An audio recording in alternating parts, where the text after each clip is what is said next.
Here's what's left of a Precision 5858 that I did a rebuild and an upgrade on. The only thing left that's original from this Precision turbo is its exhaust housing. It's got a .63 turbine housing, or .63 AR T3 turbine housing with a 4-bolt outlet. The rest of the turbo was replaced, and I used a GTX35r compressor housing and wheel and seal plate for a TO4S on this one.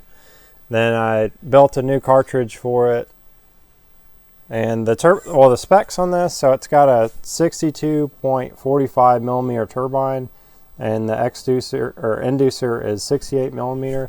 The compressor side is 62.45 by 82 millimeter.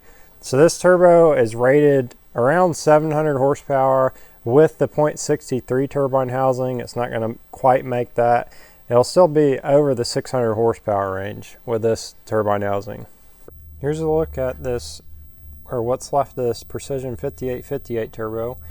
I only used the turbine housing because the compressor housing that was on this turbo was only had a 3-inch inlet. The compressor housing that I changed to is a 4-inch inlet and also has anti-surge. I machined out the turbine housing, which was once machined for the 58 millimeter turbine. I machined it to fit the Gt35r turbine. And I also machined it to fit the bearing housing for the Gt35r.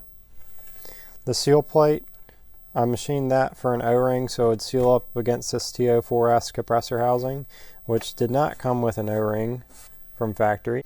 We build these cartridges completely new, so if you wanted to build something similar to this, I can build you the cartridge and then machine your exhaust housing, which is what I've done here. You can also just buy an exhaust housing if you just wanted us just to build the turbo without one. I don't have the exhaust housings for sale, but there are other companies that do sell them. You can get them with a V-band outlet too.